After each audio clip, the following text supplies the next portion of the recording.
우리가 마태복음 1장에서는 아직 예수님이 등장하지는 않으셨습니다. 1장이 참으로 아무리 중요한 장이라 할지라도 예수님이 오실 길을 준비하는 그 작업이라고 한다면 오늘 우리가 본 2장 말씀은 드디어 우리들의 주인공이자 또 우리들의 구원자 메시아 예수님이 등장하게 됩니다.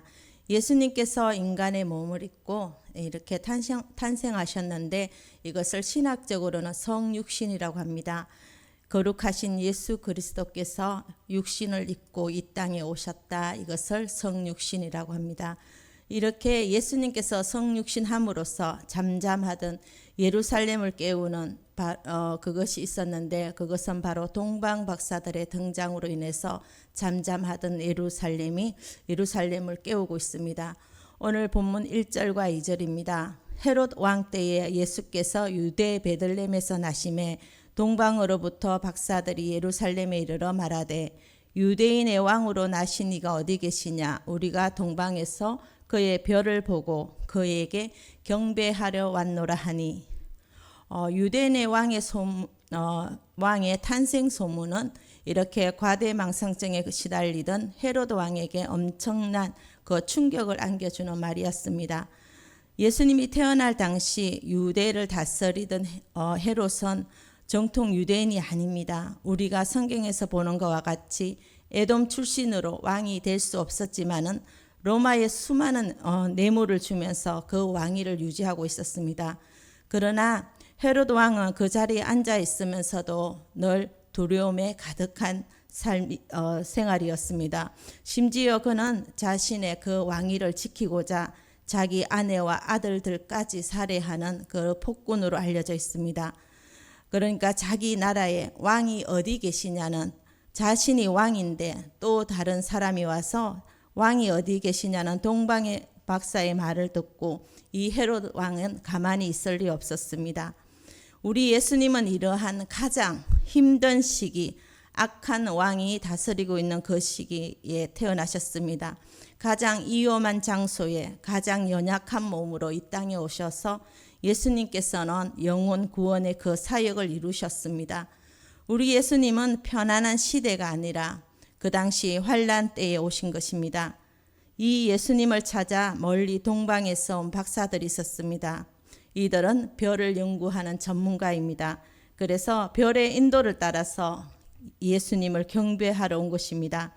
동방 박사들이 아기 예수님을 메시아로 알고 찾아온 비결은 바로 그들에게는 겸손의 지혜가 있었기 때문입니다. 예수님을 경배하는 것이 목적이 되어 별을 연구하니 하나님이 그들에게 예수님을 알아볼 수 있는 지혜의 눈을 주셨습니다. 모든 공부와 연구와 직업, 심지어 고난과 축복까지도 그렇습니다. 나를 높이기 위함이 아닌 정말 주님을 경배하는 것이 목적이 될 때 하나님이 필요한 모든 것을 보여주십니다. 예수님을 경배하려면 지식이 아닌 지혜의 말씀으로 인도함을 받아야 합니다. 3절입니다. 헤롯 왕과 온 예루살렘이 듣고 소동한지라. 동방 박사들이 유대인의 왕을 경배하러 왔다는 소식을 듣고 헤롯 왕과 온 예루살렘이 소동했다고 합니다. 소동한지라 뒤흔들었고 무섭게 하다, 괴롭게 한다는 의미를 가지고 있습니다. 이 폭군 헤롯 왕이 자기 왕의 자리를 지키기 위해서 강압적인 압박 때문에 이 메시아 오심을 마음으로 준비하지 못했던 백성들은 정치적 또 생존의 위협 때문에 심각한 두려움에 떨 수밖에 없는 그 시대였습니다. 이것은 평화의 왕이자 또 시작과 끝이 되신 예수님에게 미칠 영향력이 앞으로 어떤 것인지를 묵묵하게 보여주고 있습니다. 그들은 아직 메시아를 받아들일 준비가 되어 있지 않기 때문입니다. 메시아가 오시기를 고대하고 기다리지만은 아직은 아닌 것 같다는 안일한 마음으로 우리가 또한 이 세상에서 살아간다면 주님이 오실 때 우리는 결단코 천국에 들어가지 못할 것이라는 겁니다. 주님은 분명히 경고하십니다. 때와 시기는 아버지께 달렸지만 언제인지 우리는 아무도 알지 못한다는 것입니다. 베드로후서 3장 10절입니다. 주의 약속은 어떤 이들이 더디다고 생각하는 것 같이 더딘 것이 아니라 오직 주께서는 너희를 대하여 오래 참으사 아무도 멸망하지 아니하고 다 회개하기에 이르기를 원하시느니라. 그러나 주의 날이 도적같이 오리니 주님께서 바로 그와 같이 이렇게 임할 것이라고 말씀하셨습니다. 주님이 오늘 이 자리 가운데 오셔도 이상할 것이 없을 것처럼 살아가는 것이 바로 하나님이 기뻐하는 믿음의 삶이라고 합니다. 그래서 오늘 4절과 6절을 보면 헤롯이 급한 마음에 대제사장과 서기관들을 불러 물어봅니다. 그러자 그들이 미가서 5장 2절을 말하고 있습니다. 베들레헴 에브라다야 너는 유다 족속 중에 작을지라도 이스라엘을 다스릴 자가 내게서 내게로 나올 것이라고 이렇게 기록되고 있음을 정확하게 답해 줍니다. 이렇게 성경을 줄줄이 알고 있어도 이들은 예수님을 경배하는 데는 사실 관심이 없습니다. 그러니 감동도 없었습니다. 진리를 외면하면서까지 그들은 권력의 유지를 애쓰는 대제사장과 서기관들의 모습을 볼 수 있습니다. 박사들은 이렇게 성령의 감동을 받고 그 먼 동방에서부터 찾아왔습니다. 7절과 8절입니다.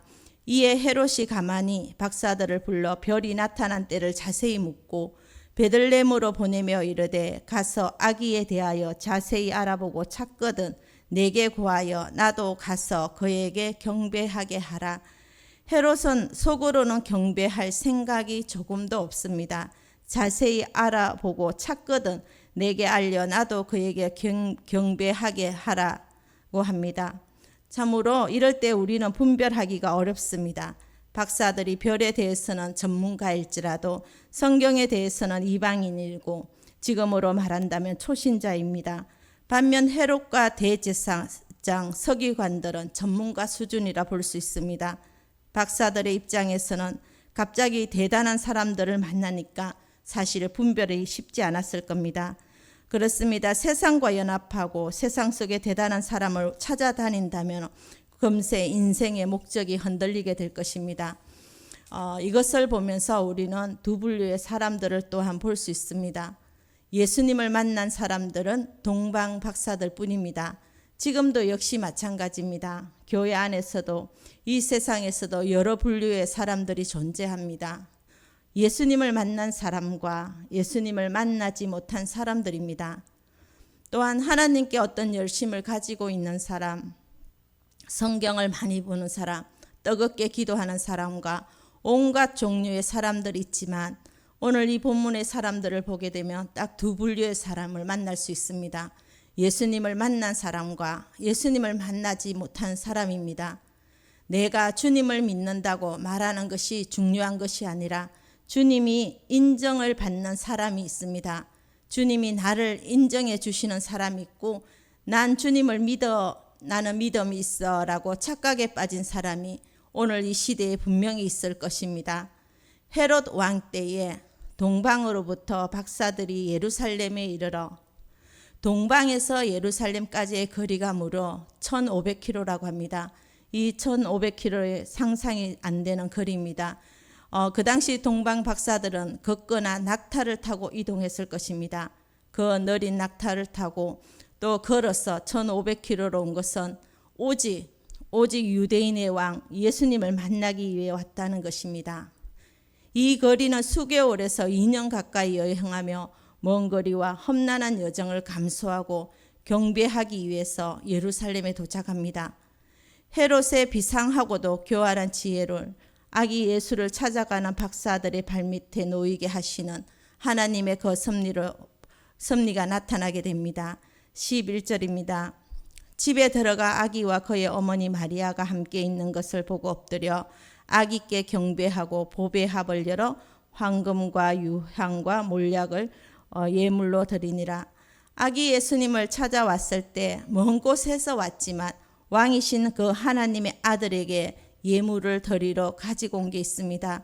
황금, 유향, 몰약 이 세 가지는 그 당시에 아주 보기 힘든 것이었습니다. 그런데 동방의 박사들은 이 별 하나를 보고서 그가 확실히 누군지도 알지 못한 채로 먼 곳에서 찾아왔고 엄청난 예물을 들고 찾아왔습니다. 이들의 정성은 그 어느 것과 비교할 수가 없습니다. 그런데 이런 정성과 예물을 가지고만 그들이 아기 예수님을 찾아온 목적은 유대인의 왕으로 오신 이가 어디 계시냐입니다.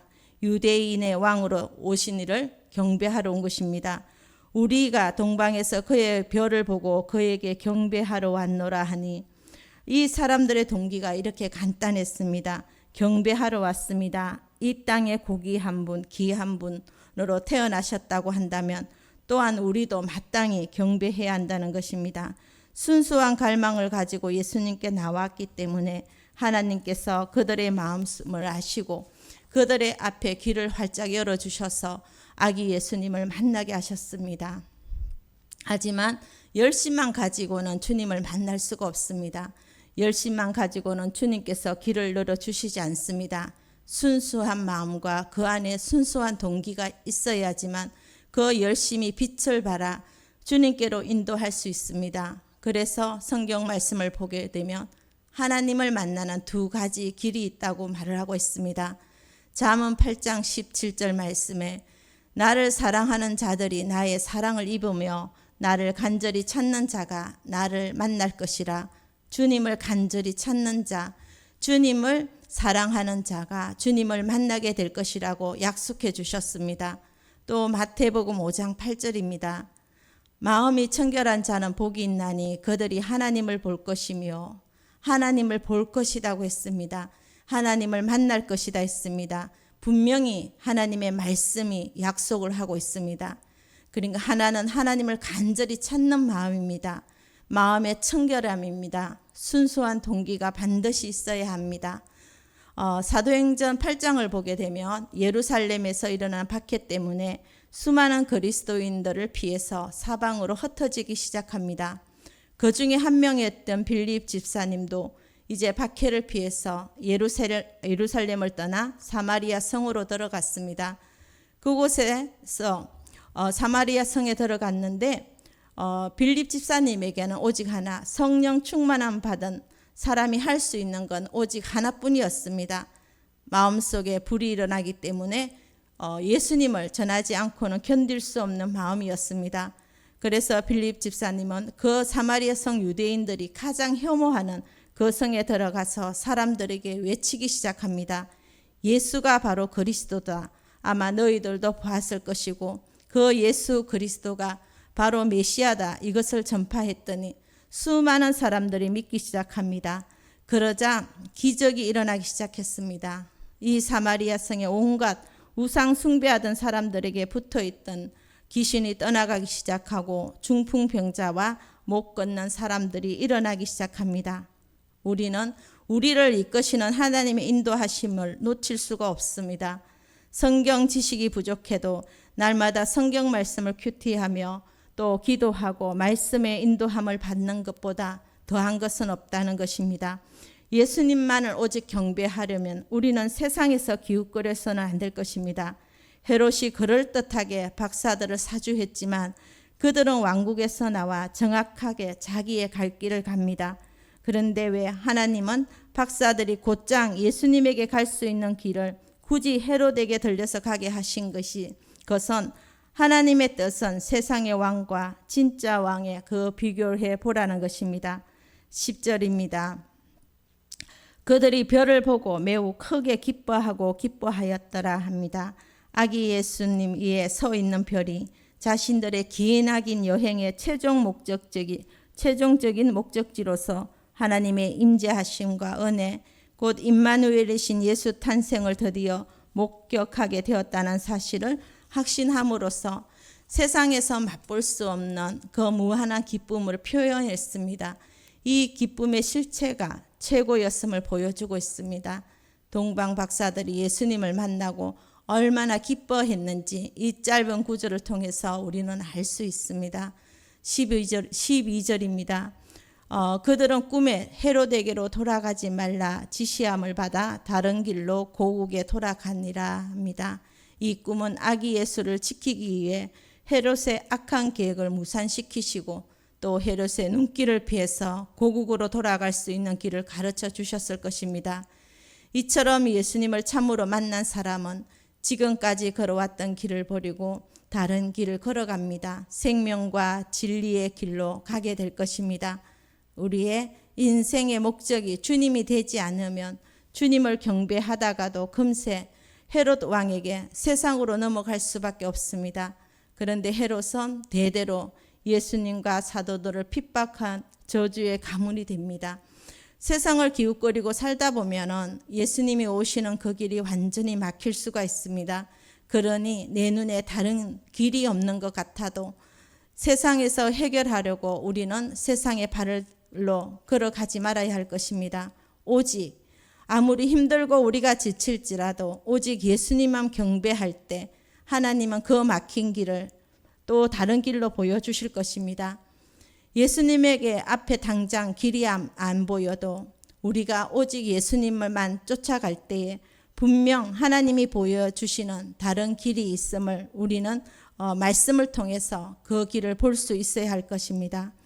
예수님을 경배하는 것이 우리의 인생의 목적이 될 때에 우리는 연약해도 하나님의 인도하심을 받아 매일매일 예수님께 머무는 인생이 될 것입니다. 주님이 보여주시는 그 생명의 길을 우리 또한 걸어가게 될 것입니다. 결론입니다. 오늘 하루도 세상 가운데서 참 생명이신 예수께로 인도하는 유일한 힘은 바로 하나님의 말씀뿐입니다. 시편 119편 105편 5절 말씀입니다. 주의 말씀은 내 발의 등이요 내 길의 빛이니라. 오늘도 이 말씀을 마음으로 묵상하며 우리가 기도하며 나아가겠습니다. 주의 말씀은 내 발의 등입니다. 내 길의 빛입니다.